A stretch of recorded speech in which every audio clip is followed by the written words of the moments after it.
Correo electrónico en estos momentos con una pregunta importantísima. Adelante, por favor. Padre, antes que nada, permítame felicitarlo por su programa, ya que está muy bonito. Mi pregunta es la siguiente. Yo soy católica, pero me gusta escuchar a los hermanos protestantes. En el lugar donde vivo hay una hermana protestante que predica y me gusta la forma en que expresa la palabra de Dios. Ella me ha impuesto las manos y he sentido al Espíritu Santo. ¿Puede ser esto posible? Gracias, Esther Ortega, Guadalajara, México. Esther, interesante tu pregunta porque no eres la única persona que escucha programas protestantes y evangélicos, como también hay hermanos protestantes y evangélicos que están escuchando este programa, que están viendo este programa. Yo te felicito primero que todo porque tú estás escuchando y estás viendo el programa de EWTN, en este caso Conozca Primero su Fe Católica, y te exhorto, Esther, para que veas más programas en este canal católico EWTN. Tenemos muchísimos programas, una variedad y un contenido fabuloso, muy instructivo y sobre todo que nos ayuda a acercarnos a ese que es nuestra meta y esperanza, que es Jesucristo.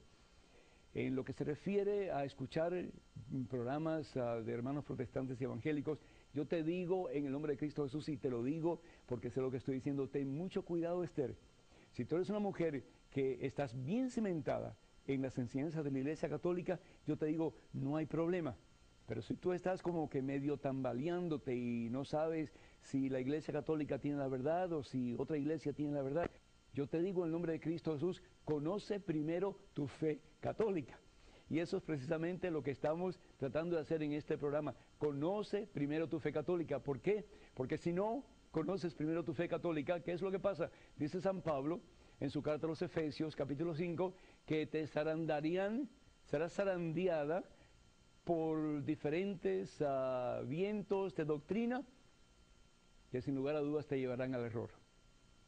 Acuérdate, Esther, quien tiene autoridad para interpretar la Santa Biblia es la Iglesia Católica, la única iglesia establecida, instituida, fundada por el mismo Dios, por el mismo Jesucristo.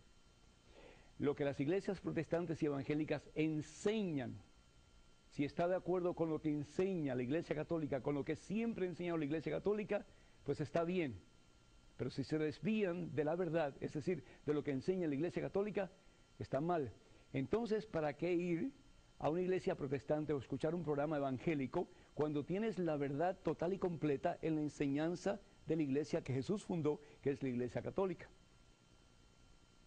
Adéntrate en las enseñanzas del Señor a través de su iglesia. Escucha las enseñanzas del Señor a través de su iglesia. Fórmate a través de las enseñanzas de la iglesia que Jesús fundó.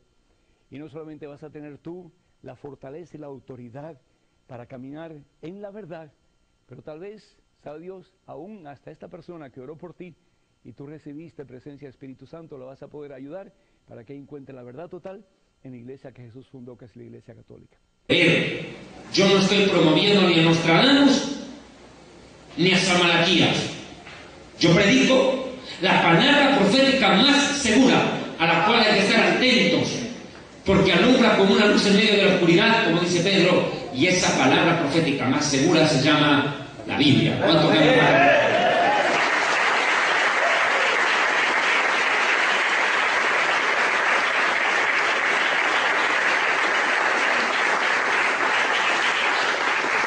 Hacia el año 325, y lo digo claramente en mi libro Historia del Futuro, en la página 218, en el año 325 de la era cristiana, Constantino, el emperador romano, que era un pagano perseguidor de cristianos y que se convirtió sorpresivamente, misteriosamente al cristianismo, porque según él dice y cuenta, él vio una cruz en el cielo y escuchó una voz que le dijo: con esto vencerás, y en efecto ganó una batalla. Constantino, a partir de ese momento, se convierte al cristianismo y deja de perseguir y de masacrar a los cristianos y vuelve el pastel. Ahora ya no perseguía a los cristianos, perseguía a los que no querían ser cristianos. Se volcó el pastel. Y este emperador romano, Constantino, más que con el corazón, con el ojo político y el cerebro del estadista, dice, bueno, aquí en el Imperio Romano tenemos demasiadas religiones, cada cual tiene su creencia, y encima surge el cristianismo, y el cristianismo está creciendo a una gran velocidad. Yo mato a un cristiano y se convierte en 10, es todo un problema para mí esta situación, no la puedo manejar. Entonces, dice él, en un excelente cálculo político, Constantino, dice, ok, prefiero que todos se conviertan al cristianismo y no que el cristianismo me crezca, se me multiplique y me divida el imperio. Una gran jugada maestra de ajedrez, la de Constantino. Dejar de perseguir al cristianismo, que era la religión que más crecía en el Imperio Romano, convertirse a ella y ordenar que todas las religiones se sometan a la misma, para mantener cohesionado políticamente, escuche bien, políticamente el Imperio Romano. Lo que les estoy diciendo es que la creación y el surgimiento de la Iglesia Católica Romana no fue una obra del Espíritu Santo, fue una decisión pragmática de un hombre con una capacidad política y visionaria impresionante. Definitivamente, lo que dio origen a la Iglesia romana fue el deseo y la ambición del poder político, no la dirección del Espíritu Santo. Constantino, el gobernador, decide crear una nueva religión, el Sacrosanto Imperio Romano, prácticamente. Y ya no los mantiene unidos bajo su figura política. A eso le añade otro factor, la religión, la espiritualidad. Entonces, se convierte en la religión oficial del imperio, el cristianismo, pero un cristianismo idólatra y pagano, que nada tiene que ver con el cristianismo que predicó el Hijo de Dios. Nada tiene que ver. Y lo digo con todo respeto a mis amigos católicos. El catolicismo es una deformación espiritual y doctrinal del cristianismo bíblico. Es una deformación espiritual y doctrinal del verdadero cristianismo que predicó Jesús, que nunca va a ver en la Biblia a los apóstoles o al mismísimo Jesús yéndole a encender velas a la Virgencita y rezando el rosario. Es una lana, no existe en la Biblia. Es una deformación, porque la Biblia prohíbe eso, porque cometen el delito o pecado de idolatría quienes lo practicaron. Ahora escuchen. Entonces Constantino, en el año 325, convoca a los más importantes jerarcas de su imperio en un concilio, al cual él denominó el Concilio de Nicea. Y es allí, en honor a la verdad de la historia, en el Concilio de Nicea, donde se reúnen para resolver los problemas teológicos que se habían suscitado dentro del imperio en el momento en que Constantino deja de perseguir cristianos para disque haberse convertido a la religión cristiana. Tiene que arreglar y recomponer, decide unir en torno a él en este concilio la figura política que ya tenía el poder político en el Imperio Romano, y dice: ahora voy a unir el poder espiritual, pero no se lo voy a delegar a otro, ahora lo voy a ejercer yo. Entonces Constantino asume el poder político y el poder religioso. O sea, lo que Jesús dijo, a él no le entró en el oído ni en la cabeza, menos en el corazón. Que al César se dé lo que es del César, y a Dios lo que se dé lo que es de Dios. Que no se mezcle nunca la política con la religión, porque cuando usted mezcla política con religión, usted está jugando con fuego, y las cosas, cuando ocurren en sí, pierden el propósito para el cual fueron hechas por Dios. Fusionar la política con la religión es una aberración ante los ojos de Dios. Pero Constantino dice: a mí no me importa eso. Yo voy a crear mi propia versión del cristianismo, donde yo seré el César, el emperador, y al mismo tiempo el sumo sacerdote de la religión que acababa de crear. O sea, ahí por primera vez el primer papa es Constantino, nunca Pedro. Pedro, es más, ni se enteró que lo habían nombrado papa en vida. Muchos dicen: pero Pedro, sobre esta roca fundaré la iglesia, ¿no? ¿Cómo Jesús iba a poner a Pedro como responsable de la iglesia cuando Pedro los 10 minutos lo negó 3 veces? ¿Cómo iba a endiosar a un hombre colocando sobre sus hombros la responsabilidad de la iglesia por todos los siglos. La declaración de Pedro, lo hemos dicho más de una vez en las conferencias, es el fundamento de la iglesia. La declaración de Pedro, no Pedro como persona. ¿Y qué fue lo que declaró Pedro cuando Jesús los reúne a sus discípulos y les dice: ¿quién dice la gente allá afuera que soy yo? Y le dicen, bueno, unos dicen que tú eres Elías, otros dicen que eres Jeremías, inclusive que eres Juan, o uno de los profetas. Y Jesús les dice, o sea, no saben ni quién soy yo. Bueno, a ver, y ustedes, discípulos, apóstoles, seguidores míos, ¿quién creen que soy yo? Y Pedro levanta la voz en cuello y dice: tú eres el Hijo de Dios, el Mesías, el Hijo de Dios viviente.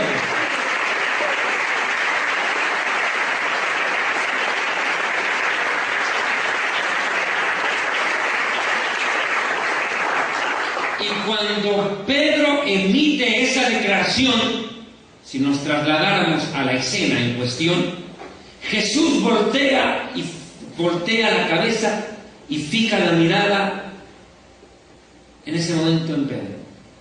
Y le dice: Pedro, lo que tú acabas de decir no te lo reveló ni carne ni sangre, ni teólogo, ni filósofo, ni intelectual, ni pensador. Te lo reveló mi Padre que está en los cielos.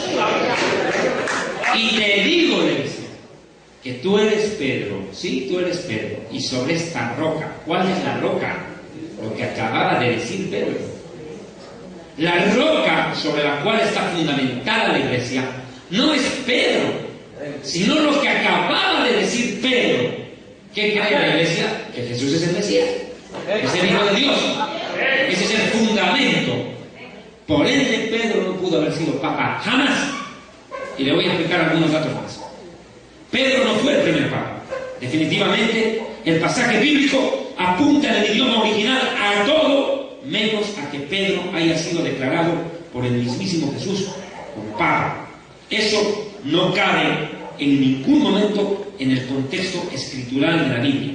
Es más, el mismo apóstol Pedro se encargó de desmentir el papado al cual le quieren hacer cargo los líderes religiosos de Roma.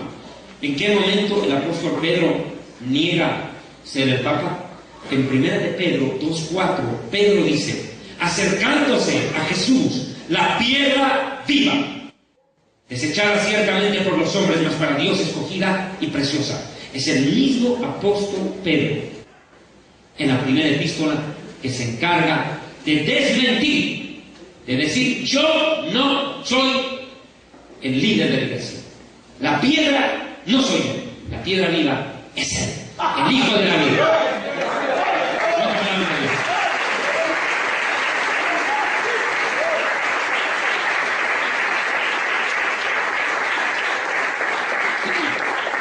Pero cuando uno mira la declaración del texto, veamos lo que pasó en Mateo capítulo 16, porque ese es el origen del embrollo con el Vaticano. En Mateo capítulo 16, versículo 15, precisamente será la escena esta. Veamos, recordémosla, retrocedemos un poco el asunto al momento en el cual Jesús y Pedro conversan. Dice: Jesús les dijo a sus discípulos: ¿y vosotros, quién decís que soy yo? Respondiendo Simón Pedro le dijo: tú eres el Mesías. Partamos de él. El Mesías. Atahu ha-Mashiach. Le dicen en hebreo: tú eres el Mesías. ¿Y qué es el Mesías? Si no fue precisamente el personaje más esperado en la historia de Israel. Hasta el día de hoy mi pueblo sigue esperando al Mesías. Muy pocos lo reconocieron. Y los que lo reconocieron lo hacen ahí en ese mismo momento a través de Pedro. Pedro reconoce en Yeshua, en Jesús, al Mesías esperado por la nación de Israel, al verdadero Mesías prometido por el Dios vivo y verdadero, el Santo de Israel, el Dios de Abraham, de Isaac y de Jacob, el Dios de nuestros padres. Pedro observa y dice: él es el Mesías, pero no lo dice por sí mismo, sino por una obra del Espíritu Santo. Y no se conforma con reconocer el mesianismo que de Yeshua, que es mucho decir. No, añade otra declaración. Vea, es que lo que dijo Pedro no es cualquier cosa. Tú eres el Mesías, el Hijo del Dios viviente. Tremenda declaración. El Hijo del Dios viviente, el unigénito. Entonces le respondió Yeshua: bienaventurado eres, Simón bar Yona, Simón hijo de Yona, de Jonás, porque no te lo reveló ni teólogo ni filósofo, lo dije, ni carne ni sangre. Esto no te lo reveló ningún intelectual. Esto no lo has ido a aprender a la universidad, sino mi Padre que está en los cielos. Mi Padre, mi Papa, mi Abba. Después voy a explicar la palabra Papa. Y yo también te digo, tú eres Pedro. Ok, si yo soy el Mesías, el Hijo de Dios, tú eres Pedro. Y sobre esta roca, lo que tú acabas de decir y que te lo reveló mi Padre, sobre lo que te acaba de revelar mi Padre en el corazón, y tú lo acabas de decir por tus labios, sobre esa roca, tu declaración, Pedro, edificaré mi iglesia. No sobre ti, Pedro, sino sobre lo que acabas de decir, sobre esa declaración, sobre esa verdad que trascenderá la eternidad, que yo soy el Mesías, el Hijo de Dios. De nuevo,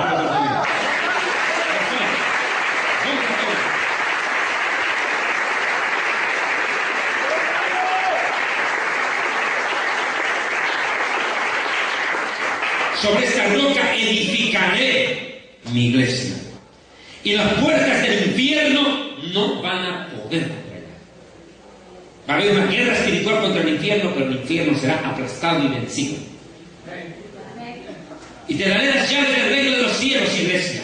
Y todo lo que atares en la tierra será atado en los cielos, y todo lo que desatares en la tierra será desatado en los cielos. No le dice a Pedro que va a estar amarrando y desamarrando.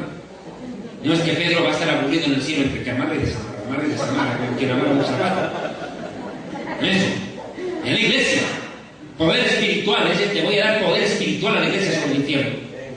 Entonces mandó a sus discípulos que a nadie le dijeran que él, escuchen, que él es el Mesías. Les dijo, ya, ok, tú acabas de decir que yo soy el Mesías, Pedro, perfecto, pero ya no se lo digas a nadie, tranquilo, eso queda entre nosotros. Que quede ahí, ya está dicho. Yo quería saber lo que ustedes pensaban y ya lo sé. Pero Pablo hace otra declaración trascendental en la historia. Rav Shaul, el rabino Saulo de Tarso. Pablo, el gran teólogo del Brit Hadashah, del Nuevo Testamento. Este intelectual judío que tiene un encuentro con el Mesías hace una declaración también que no es de desestimar. El Ministerio Evangelístico Internacional Kedushá, Santidad, presenta Jerusalén y la Tierra Prometida, el plan de Dios para Israel y el fin de los tiempos en Historia del Futuro, porque para Dios el futuro es historia.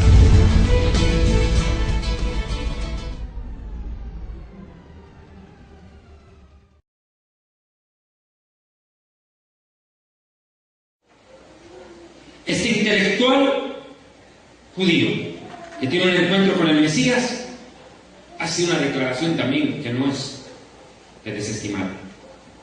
Primera de Corintios 10:4, para el católico que todavía le quede dudas. Y todos bebieron la misma bebida espiritual, porque bebían de la roca espiritual que les seguía. Y la roca era Mashiach, el Mesías, Cristo. La roca, nunca fue Pedro. Nunca Pablo dijo, la roca es Pedro. Él es el Papa, él es el jefe, él es el capataz. Nunca. No. Pablo dijo.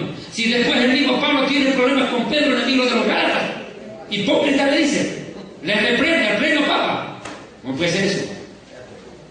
Lo cierto es que por ende descartamos cualquier idea doctrinal en la cual se presente que Pedro es el dueño de la iglesia en la tierra. No es así. Se descarta por antonomasia. Y yo quiero invitar a mis amigos televidentes de Historia del Futuro a que se sirvan ver una conferencia que yo di hace un tiempo atrás en la República de El Salvador, que se llama Babilonia, la grande, la madre de las rameras. Una prédica en YouTube que se la recomiendo, que dura como 2 horas, en la cual explico precisamente este tema de la Iglesia Católica a la luz de la Biblia. algo que por razones de tiempo no puedo hacer en este momento porque no es el tema en sí. Simplemente estoy tomando pincelazos de ello. Lo cierto, amados hermanos, hermanas, amigos televidentes, es que Pedro nunca pudo haber sido papa, pero sin embargo este concilio de Nicea cambió la historia del cristianismo. El mismo virus. Posteriormente, Calixto fue nombrado obispo de Roma, pero su vida inmoral y corrupta lo hizo divagar en montones de herejías. A raíz de esto, el catolicismo se contaminó por completo y surge el papado como fusión del catolicismo con el paganismo más la mitología greco-romana. Esto es importante. A los dioses paganos de los griegos les cambiaron nombre. Por ejemplo, había un dios romano que se llamaba Maximón y después le llamaron San Simón. Expertos. Ahora, Pedro, ¿por qué no pudo haber sido papa? Primero, porque ya se había muerto mucho antes de que Constantino nazca. Pedro muere antes del año 70, cuando se destruye el templo de Jerusalén. Y Constantino aparece en el 300. O sea, Pedro nunca pudo haber estado presente en su coronación de papa. Lo repito, ni se enteró que lo habían declarado papa. Menos mal lo escuchó la mano altísima. Pero Pedro no pudo haber sido papa porque para ser papa había que ser cura. ¿O no? Un católico de calle no puede ser papa, tiene que ser un cura. Pero para ser cura hay que ser célibe. No hay que tener esposa. Sin embargo, Pedro tuvo suegra.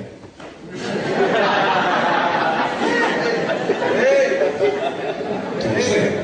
O sea que ni siquiera Pedro reúne los requisitos para ser papa católico. Los mismos católicos se lo impidieron. Porque tuvo suegra. Suegra. ¿Qué cosa? Esta suegra. Lo cierto. ¿Y qué es el celibato? Qué buena pregunta. Es la abstinencia de relaciones sexuales de un hombre con una mujer para obedecer a Dios y dedicarse por completo al servicio del Creador. Eso es, pero por imposición. Y la Biblia, ¿sabe cómo lo llama? Doctrina del demonio.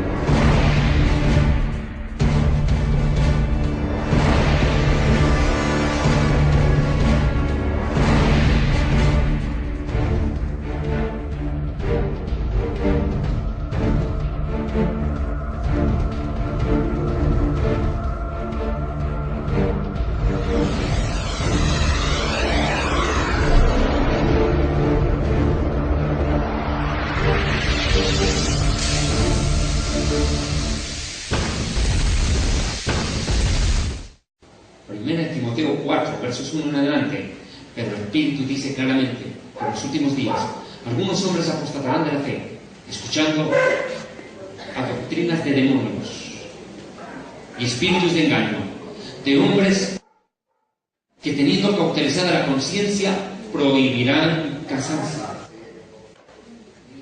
Prohibirán casarse. O sea que el celibato por imposición no es lo que le agrade a Dios. Y producto de eso, tienen lo que tienen. Si hombres casados que tienen esposa caen en relaciones sexuales ilícitas, imaginen estos tipos que no tienen don de continencia. Terrible. Si el rey David, siendo el rey David un hombre adorador, lleno del Espíritu Santo, en algún momento llegó a caer en adulterio, imagínense estos pobres curitas. Terrible. Lo cierto es de que, en honor a la verdad, ¿quién fue el primer papa al que se le dio el título de papa? ¿A quién? ¿A quién? Fue al obispo de Roma, Bonifacio III, en el año 607. Con altos honores se le declara papa, no yuca, no mazorca, no